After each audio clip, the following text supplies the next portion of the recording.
All right. Hello, everyone. Sorry we're a few minutes late, but welcome to the Adoptive Mom Podcast Thursday live show edition. And for the first time ever for Thursday, I'm not alone.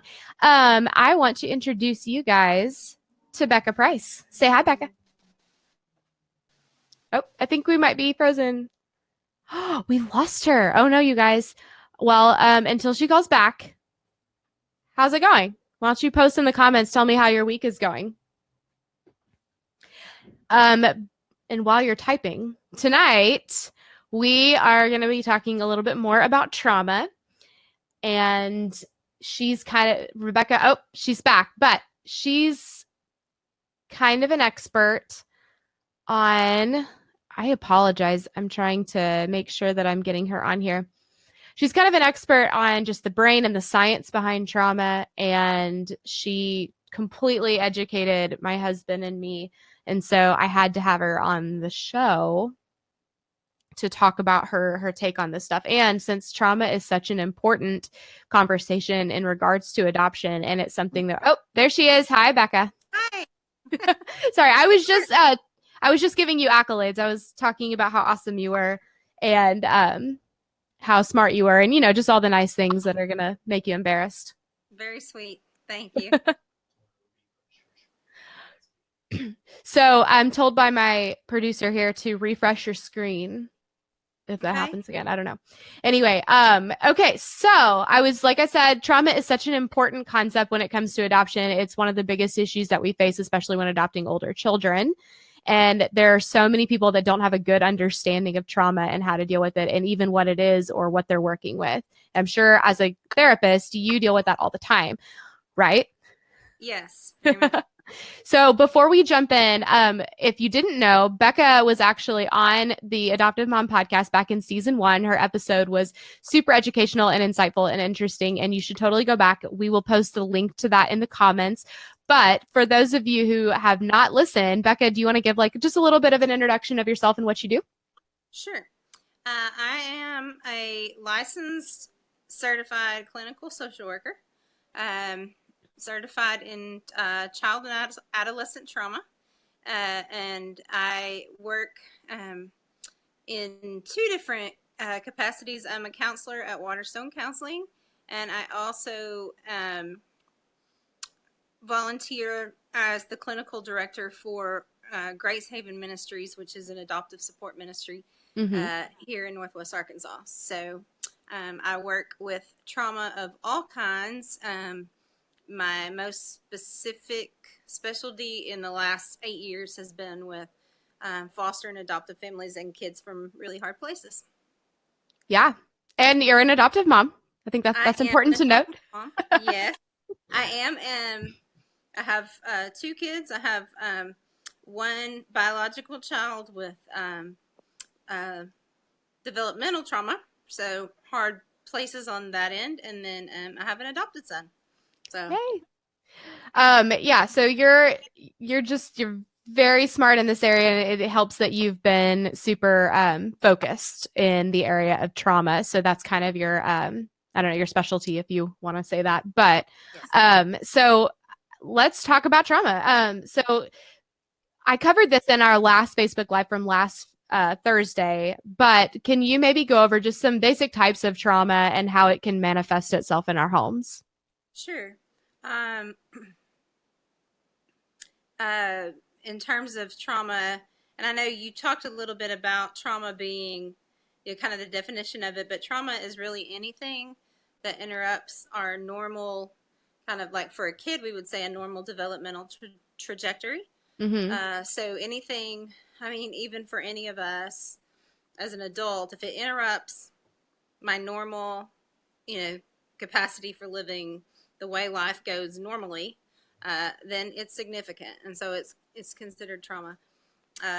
We tend to think about abuse and neglect, Mm-hmm. but that can be there's of course that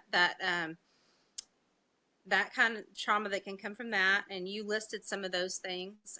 But trauma can come from lots of different sources. That can be anything that changes your trajectory. So, events, like catastrophic, of course, accidents, hospitalizations, surgeries, for babies that can be from pregnancy, from delivery, from early hospitalizations, from lots of poking and prodding, long stays. That can be, there's then, of course, like vicarious trauma, which would be like for therapists or other caregivers who work with trauma every day, um, and are hearing about it, living it through other people's experiences, and having to kind of reset and refresh through that to not let it get to us. There's secondary trauma, where we maybe see something happen to someone else and it didn't happen to us, but that can impact us just as much as a primary trauma.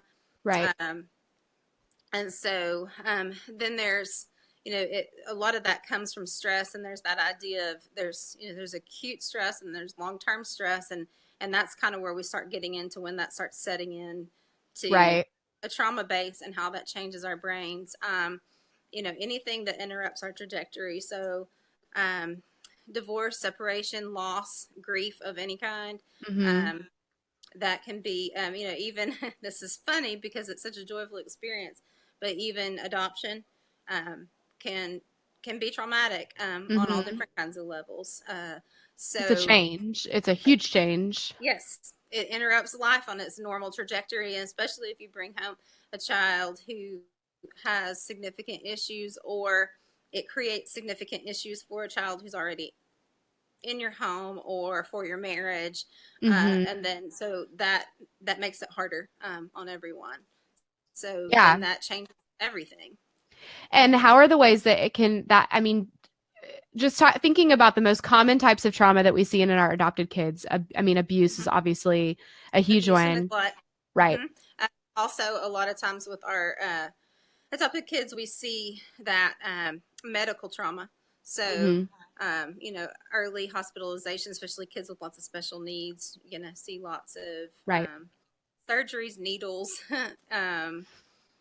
NICU experiences, things like that. Yes. Yes. And so how are some of the ways, just a few that that can manifest itself in our home, and just to give us a baseline of what we're dealing with every day. Mhm. Yeah. So a lot of times, I mean, it can manifest in so many ways. Right, of course. So a lot of times what we see is behavior, Mhm. and that can look different ways for different kids and what they've gone through, or how much trauma, the significance of it, how long. Um, the Right. But I mean, absolutely behavior, and that can be the more violent behaviors, but it can also be on the lower end with just manipulation and lying, right? Absolutely. So that's going to be the child who just the typical needing to kind of control every situation. Mhm. Maybe in playtime, playing with your other kids, and they may be sitting there happily playing with one toy, and then see another child play with another toy, and instantly they jump up and run over there and grab that toy and run back and sit back down and say mine, and they were perfectly fine, but there is something about that situation that makes them want to make sure that everything is safely theirs. Mhm. You could see that the tendency to what would look like lying.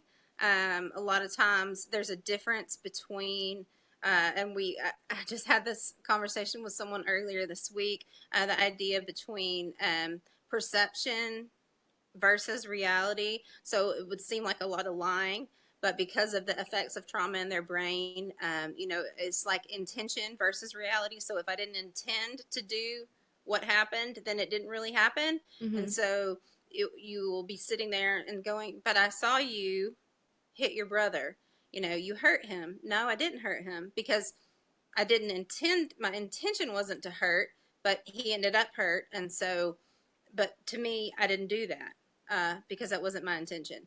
Um, and that can come from lots of different sources. That can be the way that my body's affected by, I don't know where I am in space. Mhm. In terms of boundaries, it can be affected by sensory experiences anything, but my intention versus my reality is very different. And so Right. it can look one way to somebody. It makes me look mean. It makes me look like I'm lying. In reality, I can't figure out what I did wrong. Um, there can be hoarding, uh, Yeah, that's a good one. overeating, stuffing. You find food stuffed under the bed, or you went to bed and everyone's safely asleep, and there was a plate of cookies or fresh baked rolls on the counter, and you get up the next morning and they're all gone. You find them 3 days later, half eaten and stuffed under your child's bed. Very common. Mm-hmm. Um, Taking everything that they have that's precious to them everywhere they go. Mm-hmm. That happens a lot, because a lot of these kids, they don't know when they're coming back, or they're very protective of their things. And so even if they've been safely in your home for a long time, um, if they still are kind of in that, their brain is still in that place that says, I have to look out for danger, I have to beware, they're going to always protect what's theirs and be Right. ready. So you Or see, everything becomes precious to them, even if it's yes, not a big deal. Like you're, yes, as a parent, you're like, this is, a stuffed animal you got yesterday, and now it's your most prized. Like it's just, it doesn't make right. sense. But Yes, or the tiniest little thing that seems like it's not much, but to them, it's precious, precious. yeah. My son's a great example of that. He has little drawers, and he stuffs things away, and we find little collections of things, stuffed away everywhere, and we'll think this is nothing, but if I take it, he's like, oh no, mom, that's my special drawer, those are my Mm-hmm. prizes. And so it'll be like a little toy soldier and a Lego and a some little thing. And and we have little piles. There's a pile under a bed, there's a pile under one of my couches. We have a drawer in the closet that has just little trinkets. And so I just don't touch that stuff, Right. because for him that's precious.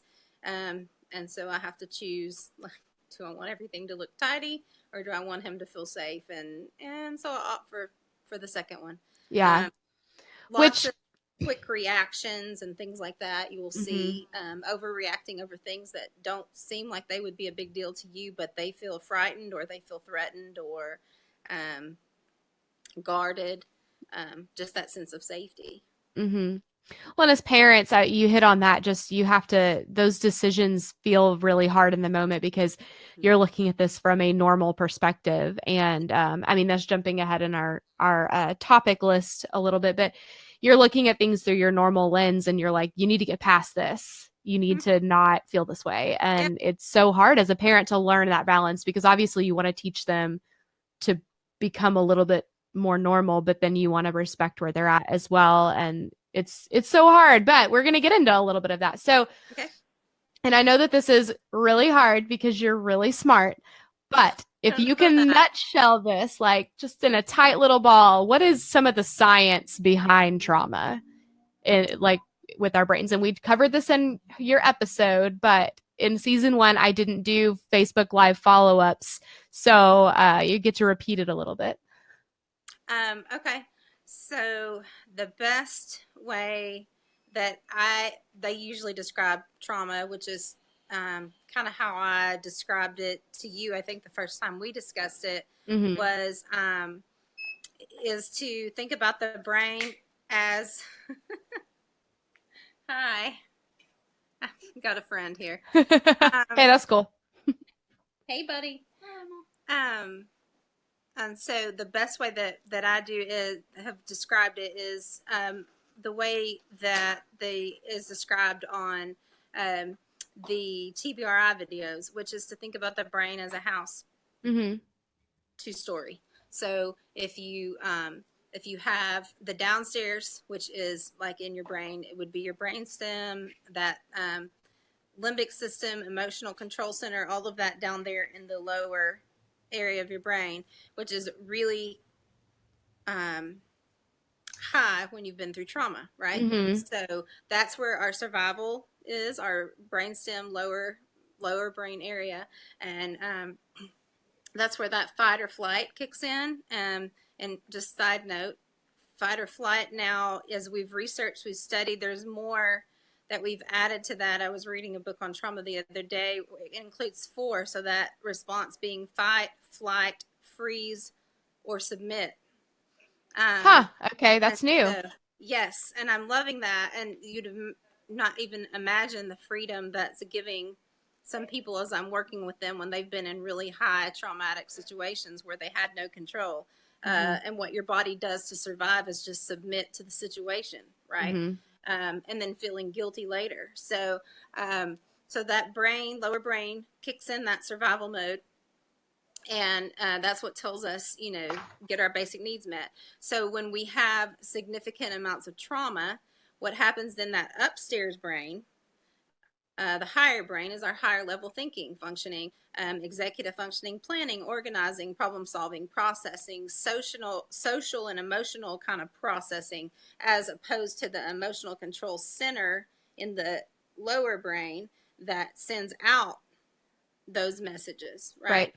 And so when we have a trauma, it's like that downstairs is really significantly formed, and we have the upstairs, but what we don't have is, it's like it knocks out the stairs between downstairs and upstairs. So we Right. are standing downstairs and we're able to see up there, and it's like we know we could get there, but I don't have a way. Right. Um, and Okay. so that's the best way that I can think of, that I've ever heard, to describe it. And we just are stuck downstairs. And so that's where most of our kids are living, is down there in, Survival. yeah, survival That's a mode. great way to describe it because I mean, when you're talking about the brain and the emotional, I don't even know how to describe it because I'm not a therapist, but like the actual connections that your brain forms and how Yeah, they just don't when there's trauma. And that still just blows my mind. Like it doesn't make sense to me how sure. it could just not do that. And that was something you said, was that in a lot of kids with trauma, it's not a won't, it's a can't. Right. Yeah. Literally, when that downstairs brain is on overfire, and even like we have our limbic systems down there, um, and it kind of sends out all those messages to my body, like alert, alert, right? And so when we're living in that, it starts affecting, everything. Mhm. We've talked about, I think you and I talked about on the podcast, and then you and I have talked about Right. personally, um, the way the autonomic nervous system, including the sympathetic and the parasympathetic nervous systems, kick into that, right? And Mhm. so, when you have all of that going on, when you have that, like there's a need that needs to happen, right? I need something done for me. I have an emotional need. I have a physical need. There's a distress, and so then the sympathetic nervous system kicks in. Our excitatory neurotransmitters kick in, right? Um, we get all worked up. And there's distress, and sympathetic nervous system signals my body all the things it needs to tell me to go on alert so that I can get what I need. And Mhm. then if I get that, then my inhibitory neurotransmitters kick in and balance it back out. My parasympathetic nervous system, which brings a calm, like it kicks in, right? And so then I calm, and I know I'm safe. And so what happens is all of that, when we're not getting what we need, or we go long periods of in super high stress where all those excitatory neurotransmitters are going on, and that Mhm. sympathetic nervous system is on, turned on all the time. My limbic system's kicking in. I've got messages firing a zillion miles a minute down in my lower brain, trying to get everywhere they need to go, and it just blocks up. It's like a traffic jam, and so my neurons aren't going to fire together the way that they're supposed to. So I'm not going to be getting the messages I need to function, um, in a healthy way, right? And Mhm. so then that level of the neurotransmitter levels get off, which then starts to affect other things, right? And so when your brain's what controls your entire body, and it's not working, to the best of its ability, it's blocked, it's traffic jammed, chemical levels are off. It sets your whole body into an imbalance. So Right. we're not keeping a homeostasis. right? And it's shooting cortisol through your body, and you're just Yes, yeah, cortisol. Yeah. all the stress symptoms. So yeah, as you guys can see, like I said, she's really smart. I'm sorry. Am And I talking to? Am I talking too too much? Do I need to bring it down? no, I love Okay. it. It's just I'm like, okay, so sensitive, okay, censor. Like I'm like trying to keep up with the big words. Yeah. I'm sorry. I'll try. It's okay. I'll try to remember. You're really good. This is like super informative, and you should be teaching classes. This is amazing. Thanks. So all of this stuff is going on, and I know this is a super broad question, but when these things are happening in our homes, and Mm-hmm. we maybe have like a basic understanding of, okay, so I see that you're punching the wall right now. What's Right. happening is that you can't reach your upstairs, and Yes. when Yeah. it's real life, I mean, what do Yeah. we do as parents? Like, how do we, and I know that that's a super broad question, but let's take that example. Your kid's punching the wall, or your kid comes in and they're functioning at a much younger age than they actually are. What are just some of these really specific examples? How do we handle this in our homes? Right. Okay. So pause button. Um, I would go back right there because you just said your kid's functioning at a much younger age. So I want to throw that in. I know we've said this a bunch, but if some people may not know that the kids who are coming from really hard places, who've been through a lot of trauma, may be less than half their chronological age Mm-hmm. developmentally, right? So if your 10-year-old is hitting the wall, what you're actually maybe dealing with is like a 5 or 6 year old. If Mm-hmm. a 5 or 6 year old were hitting the wall, right? Right. So um, we don't want to talk down to them like they're a 5 or 6 year old, but we want to remember that when we're dealing with them, right? So Right. um, whatever you would do, I just had this conversation with someone earlier about a 14-year-old. Would you're looking at this 14-year-old and you're thinking they can do what you expect them to do, but would you be asking that of a 9-year-old? Would you be asking that of a fourth grader in your school? And if you Right. wouldn't, then stop yourself and consider that. And so in a situation like that, three things just came to mind when you asked that question. It's so broad. It is. Mm-hmm. One thing is we can't control every situation, but one way that we can help our kids when there's a situation like that is that we can be living proactively so that we don't have to live reactively. So if we're staying attuned kind of to ourselves, and where we kind of are in the day to where we're responding to them and what's going on, and we're staying attuned to them and kind of watching their behavior, so we can start to tell when they get a little bit dysregulated or when they're kind of starting to get off. Then it's going to help us a little bit more. We may not have those times where we're punching the wall as much, right? Right. That comes to mind first, because I think proactive rather than reactive is really huge. Yeah. Um, and then the other thing that comes to mind is that what I said about their age and remembering, and then also then in those moments, just like you said, checking in with ourselves before we do anything, because where's our trigger? What's Right. going on? So we always have to know ourselves and where our hot spots are first. Because of course, when I come in and see my kid punching the wall, what I'm going to do is scream and say, "You've got to be, you've lost your mind," right? Um, and so, what you Real life. said is really actually much more accurate. Like, wow, buddy, I can tell you're really frustrated, Whew. But that's so hard. right? Even as you're sitting there saying it, I'm like, nope, wouldn't happen. Like I would Right. just freak out because that's what you do when someone's punching your wall. Yeah. And I've done that too. I really have. I promise. I'll bring my kid in and he'll tell you. Uh, I scream too. But if you can stop and just kind of acknowledge, hey, I'm noticing that you're really frustrated. Is there I, something I can do to I help noticed you? that you're punching Right? the wall. Right. I noticed that. Well, because what you just done right there even though that sounds like it's completely passive and you're not really addressing the situation, what you're doing is you're making a connection. What you're Mm-hmm. doing is you're helping that kid to know, hey, I see you. Because so much of that frustration is coming out of the fact that, hey, I don't think I have a voice. I don't think I'm seen. You know, I don't Mm-hmm. feel a value, right? Because when I have all these places in me that are hurt and my needs have been neglected um, for so long, right?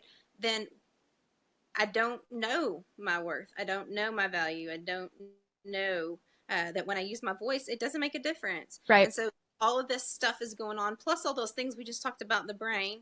When it's jammed up like that, and I'm not getting up here where I need to process and organize and plan and solve, right? I don't know what to do with all that emotion. And Mm-hmm. that's what comes out. So all behavior is language.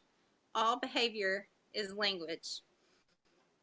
And so That's a if good point. you That's can interesting. see the behavior and try to understand what's being said, right? And if you can't, but you can say, hey, I can see this. How can I help you? What you're saying is, I see you, I notice you, right? And you do have a voice, and I'm listening. I'm listening to you.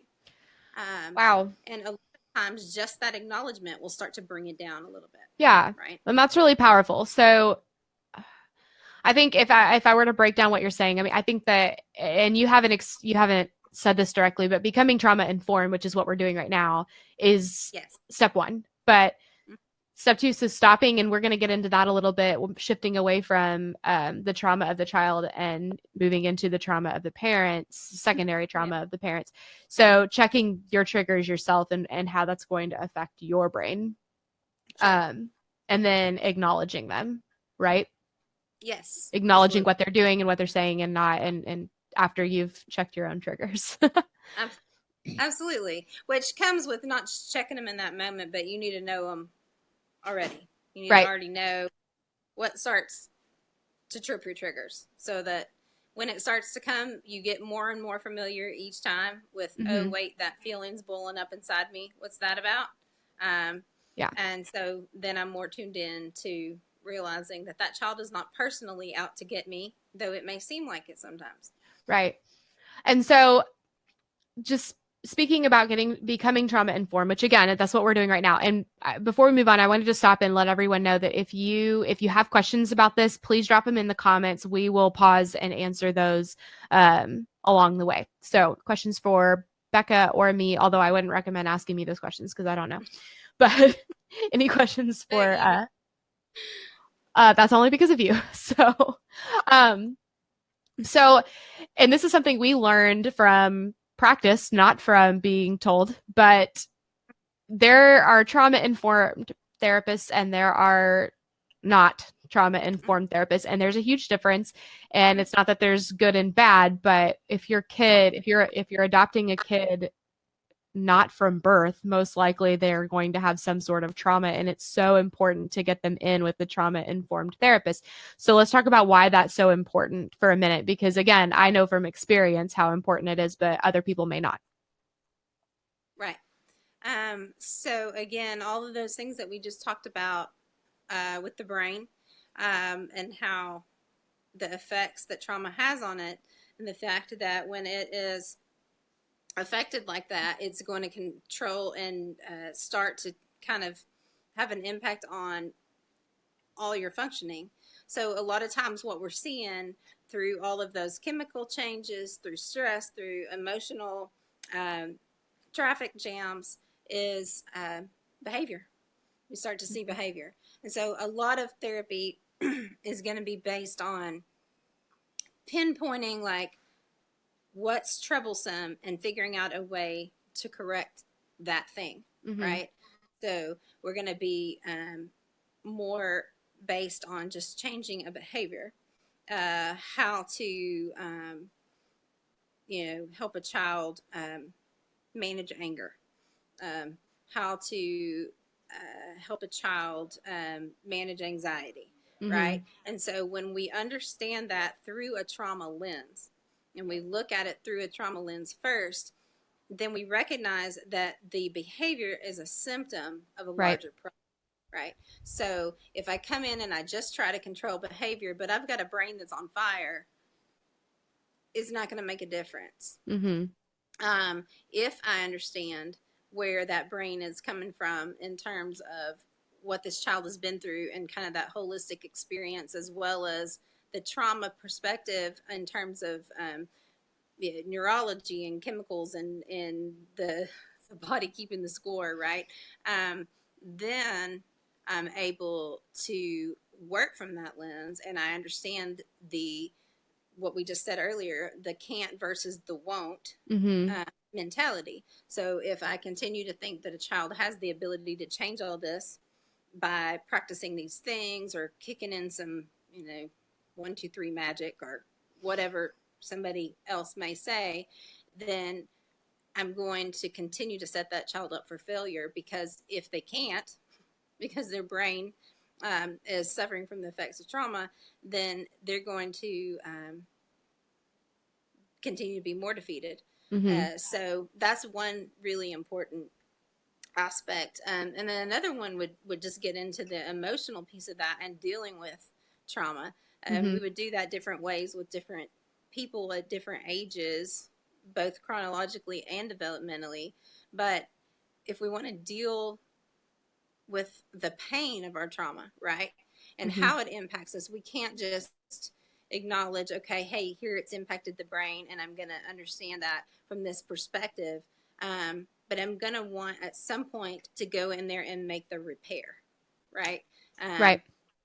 The way I just described to you, the sympathetic nervous system kicking in and all the parasympathetic coming back after the need is met, right? That's the basic attachment cycle. And we talked about that in the podcast. Mm-hmm. And if you want, I can send you a little snapshot of that. But what that looks like is when um, when we have what we talked about, everything going on over fire, because there's distress, and then it didn't get met, right? So there was a break right there. Mm-hmm. And anytime something breaks, we need to fix it, right? So if I have a rupture, then I've got to have a repair to make that better. And so if a kid has had significant impact from trauma, any of us, like we're talking about kids, but any of us, if I've had a rupture, I've had a break, I've had a pain, um, and I understand why my brain's doing what it's doing, but I don't go back and touch into the pain and put a healing place right there, then um, it's not going to ever completely be healed, right? Right. Um, Well, and and so it's honestly teaching them or asking them to manipulate better in a way, because you're asking yes, them to just change their behavior. And I want to right, reiterate the analogy you used a minute ago. It's like asking someone who's on fire to stop acting like they're on fire, but not just putting out the fire. And I think that that's a beautiful analogy. I've never thought of it like that, but it's true. I mean, I think that that was the experience that we had, is that our son, just with his therapist, just learned how to change his behaviors, and learn how to change his behaviors in front of her. sure, And and so that it happens. didn't. Right. Yes, yes, it does. Mm-hmm. Oh goodness.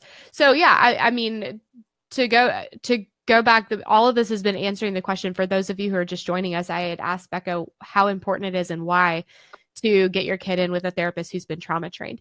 But on the And that on is another thing, Alex, just because you just said that, that is another thing that is significant, because for parents, you're about to talk about our trauma. A parent's trauma is more greatly increased when a therapist doesn't understand trauma. So if I take my child to a therapist and they don't understand trauma, and my child does go in and say, my mom's mean to me, she does this, this, and this, right? right. And we don't fully have that trauma perspective, we can get really thrown off by what a kid says or does. It can cause more conflict. A parent feels Mm-hmm. misunderstood. It can they feel like their child is completely wrecking their lives by manipulating all these other supposedly safe people on the team, Mhm. right? And whereas if you have a trauma informed therapist, that person's going to understand what's going on and have a better insight into that, or maybe even be able to pick up on some of that. I have a client that calls that the BS meter. Yes. They said to me the other day, now I know your BS meter is higher than most, but let me just go ahead and tell you, just in case you don't know. Yeah. Uh, and I laughed. I get it. Yes, please tell me, because I know that matters to But as you. I know adoptive it parents, I does. mean, that we've been conditioned. That's part of that trauma. We've been conditioned like nobody's going to believe me. I'm completely alone in this. I must be crazy. And I was reading in researching for last week's episode just on trauma when I did it by myself. I was researching and I found an article and it was talking about how parents feel specifically with kids with RAD and PTSD Yes. and how Yes. often the mom specifically will feel like they're going crazy because they're like, am I seeing things that nobody else is seeing? Am I actually insane? Because nobody will believe them. Right. Yeah. Right. Yeah. And moms start to think they're literally crazy. They're like, did I Mm-hmm. make that up? Did I imagine And that? it's true. Mm-hmm. It's so true. So on that note, I mean, obviously we're living in a non-trauma informed world, and that's normal. We can't really ask for it to be different, but we're forced often to advocate for the kids that we're most frustrated with, if we're being Right. honest. So, I mean, how can we best do that? What's the best way to nutshell it if you're talking to a teacher or a principal or youth pastor, whoever it is, and you're like, now I'm going to tell you this, and it's going to sound mean, but I need you to not extend his deadline because Mm-hmm. he doesn't understand that, whatever it is. And it Right. sounds like they're like, but I'm helping him. And you're like, but you're not. And But here's you're not. why. Right. Um, and that kind of stuff happens all the time. And so, it's a hard one. It's a hard one. Right. Um, because we can explain, I mean, just like I just did a minute ago with the upstairs and the downstairs, and tried to explain what's going on in the brain. Um, but the problem that I've found with, like, a teacher, for instance, Mm-hmm. um, or another adult, in the family, Grandparent. right? A grandparent, an aunt, or an uncle. Um, the brain also is divided into so many different lobes and sections, right, that function different and have different processes, right? Right. So you have a child who's incredibly smart, right? Can go to school and is intelligent, and you know they're smart because they can manipulate a situation, right? Like a therapist, or what, like we were just discussing. Right. But then they can't keep up with their homework, or they don't understand the role of, like when it's okay to joke with a teacher versus when it's okay to joke with a student, or Mm-hmm. whatever that case may be, right? And so what they get hit with is, but I know you know this, right? Because you can control some things. So, or you have the capacity to do this, then you should have the capacity to do that. And so, trying to help people understand that the part of the brain that controls one thing is a different part of the brain that controls something else, right? So, a child could have a great capacity for one thing and less capacity for something else. It just gets so complicated. And I'm saying that I was just doing that today quite a bit. Um, so, um, trying to help them understand would be to, I'm trying to think how to say, so kind of how I laid it out to someone today was, um, that just because it's a challenge for them doesn't mean they can't learn how to do that, right? Okay. It Yeah. doesn't mean that they shouldn't do that. Um, we can, if you want to extend their deadline to help them be more successful, let's do that, but let's set some real clear boundaries around that, Mm-hmm. right? So, I'm going to do this. We're going to give you this, on this day, and you have one extra day, right? If it's not in by that time, um, then we can't do it again, right? Then you don't have another day. That's it, right? Right. And then sticking with that. So then the next time it would be, no, I gave you that last time, and you didn't do it. And so sticking to your word, because it's the consistency of that that's going to make the difference. When you are talking to someone who's given the child um, benefits that they're not really taking as benefits, but they're feeling entitled, um, it's easier to help them understand that you're trying to establish. A lot of times this happens with adopted kids, that you're trying to establish yourself as the person that they go to for what they need, right?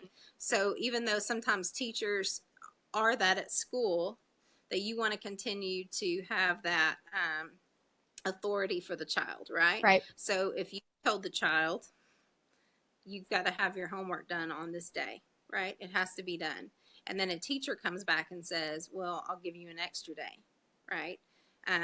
If that's interrupting where you are with your child, then it's not okay, Mm-hmm. right? So going back and trying to explain to them, I know it's hard for you to understand this, but um, as a mom, when I'm trying to establish that my child who doesn't understand what it's like to have someone help take care of them, right? Right. Um, Trying to establish for him that he comes to me Mm-hmm. for things, and that also when I give a limit on something, that my word's the ultimate Right.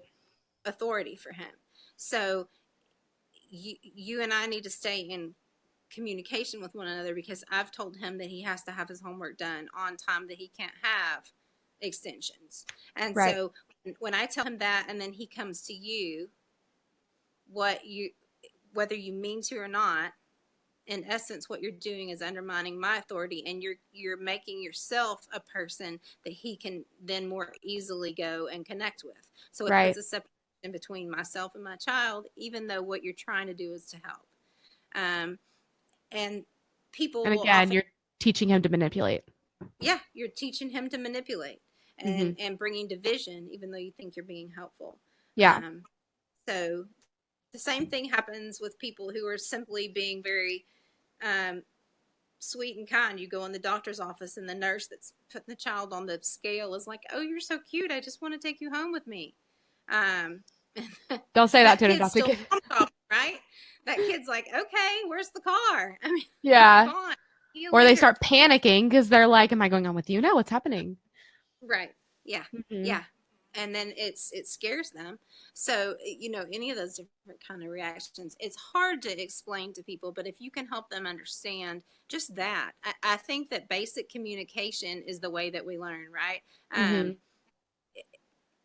Ignorance is simply like, just it's not stupidity, it's a lack of knowledge, right? And so people are very well meaning, they just don't have the facts. And Mm-hmm. as our job, as parents of these kids, therapists for these kids, um, it's hard, but sometimes that's just the reality of it, is that we have to be advocates. Right. And sometimes that means sharing the hard stuff. It means that people aren't going to understand. It means that we're not going to be um, everybody's favorite person sometimes.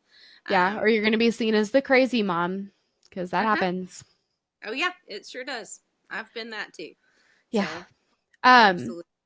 okay. We had a question from a listener. So that she said, what can't/won't things do we watch for at toddler age when trauma primarily occurred in utero?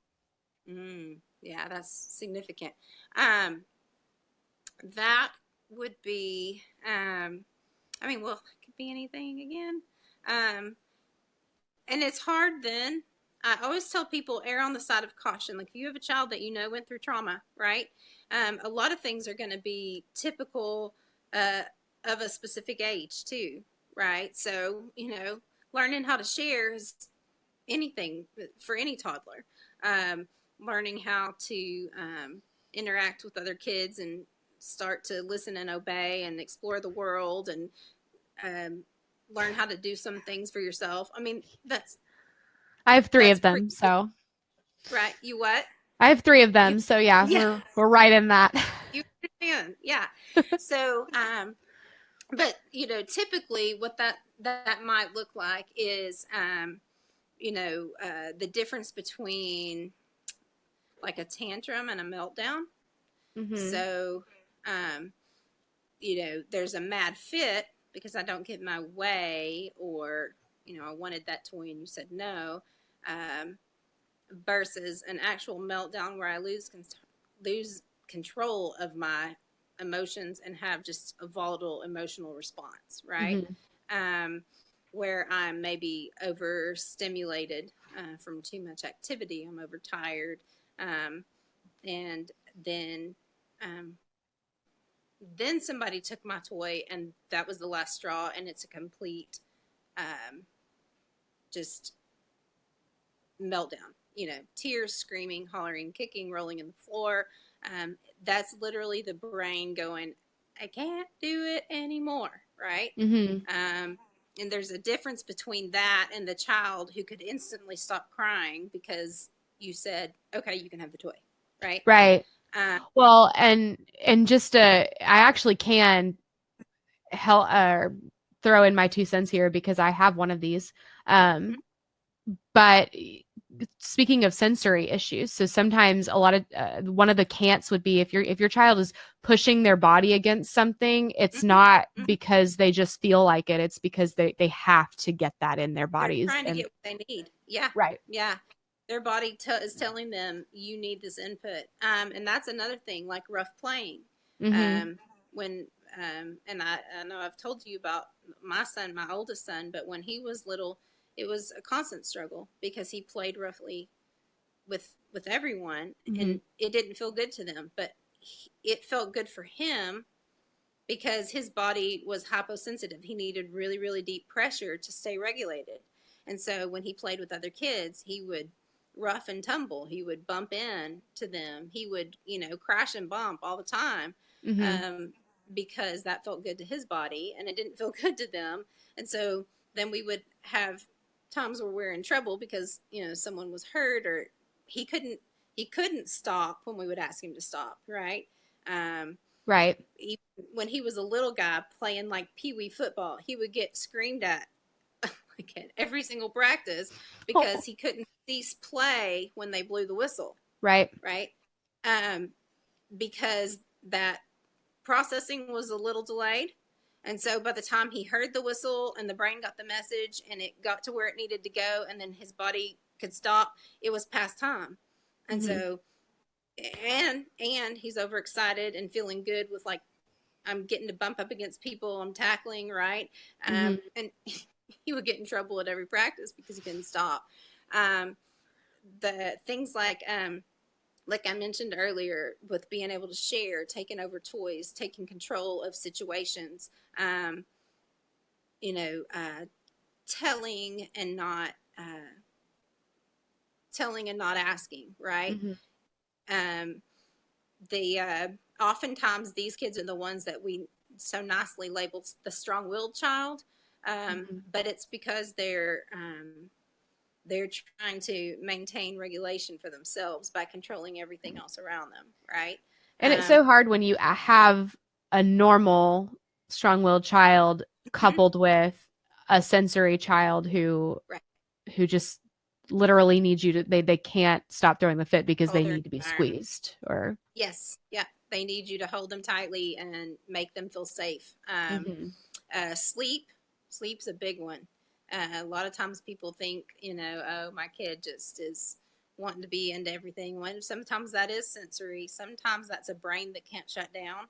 Mhm. Sometimes that's that overwiring going on that just won't let my chemicals be balanced enough to make what I need to let me know that it's time to sleep.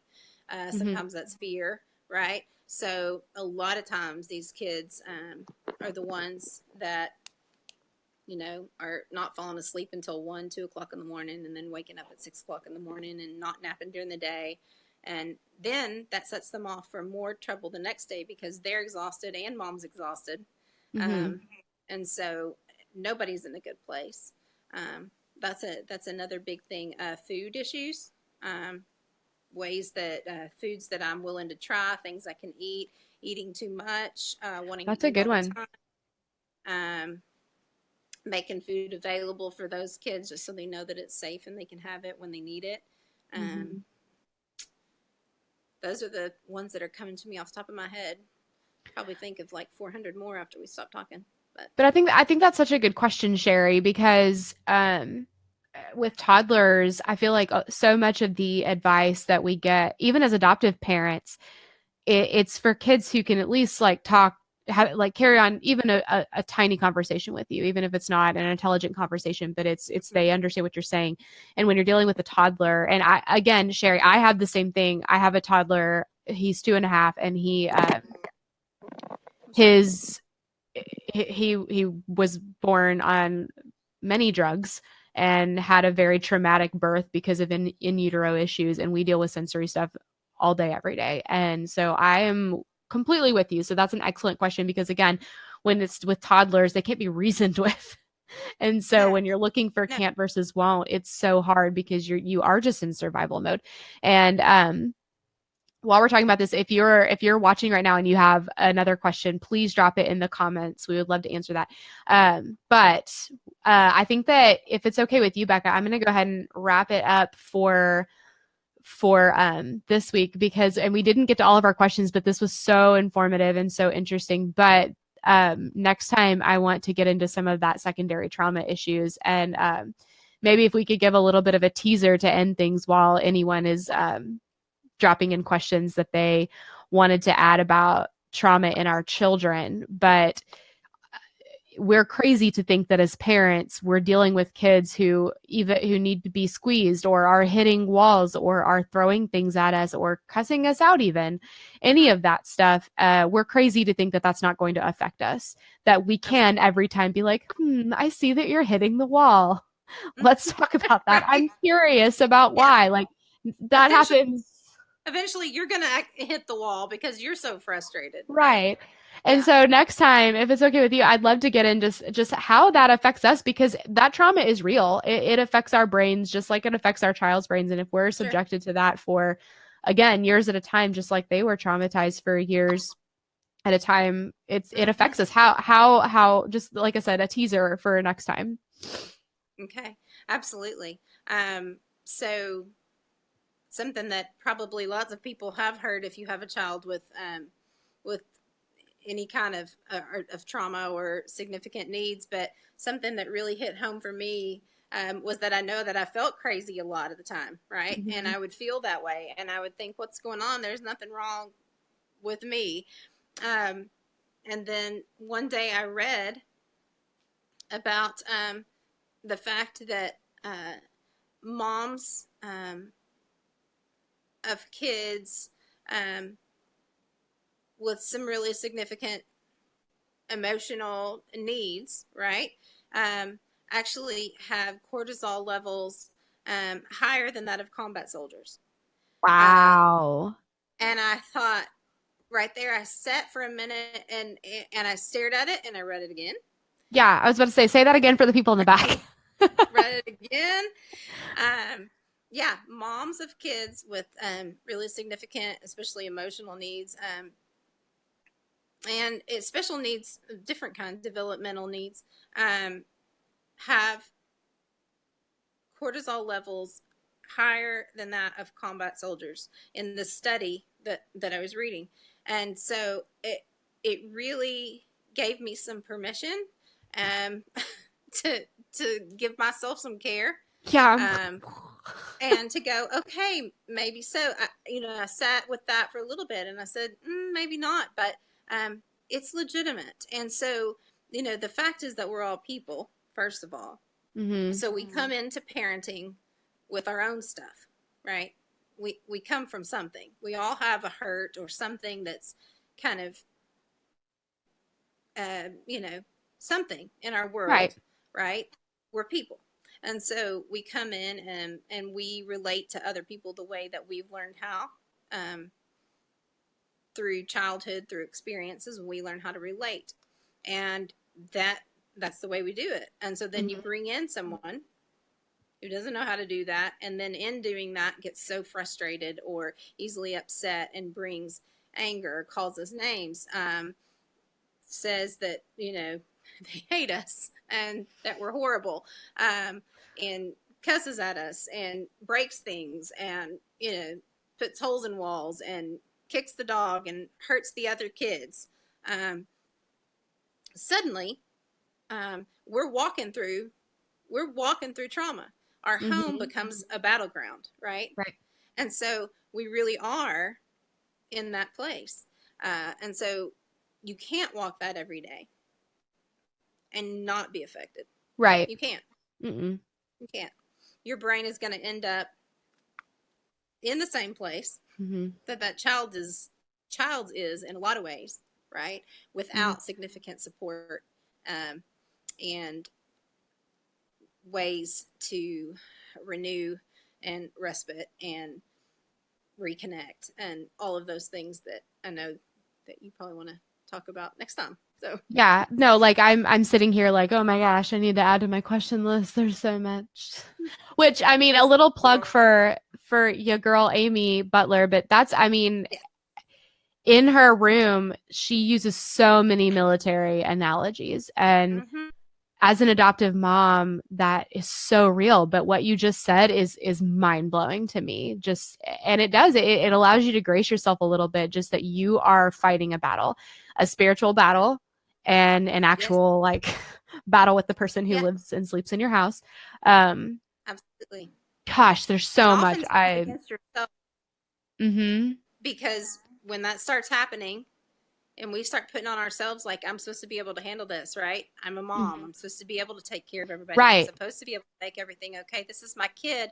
Why can't this is my job. I comfort them? Why can't I feel better, right? And so then it's this kind of back and forth with ourselves even. And so you've got battles going on inside. You've got battles going on outside. You've got battles going on around you. Tell me that you don't feel like a combat soldier. Yeah. Goodness. Okay. Well, I'm crawl in the foxhole. Yeah. And Amen. hide. Yes. So I'm really thrilled that we're gonna split that up, because there's so much more that it as parents, I mean, we're half of the connection. If you have your kid and their trauma, I mean, we're the other half of that, and we have to take care of ourselves, and we have to be better equipped to take care of them. Yes.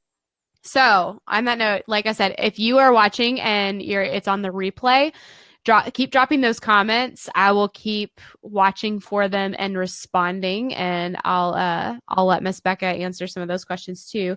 So keep on doing that. But thank you so much for joining in, and please do what?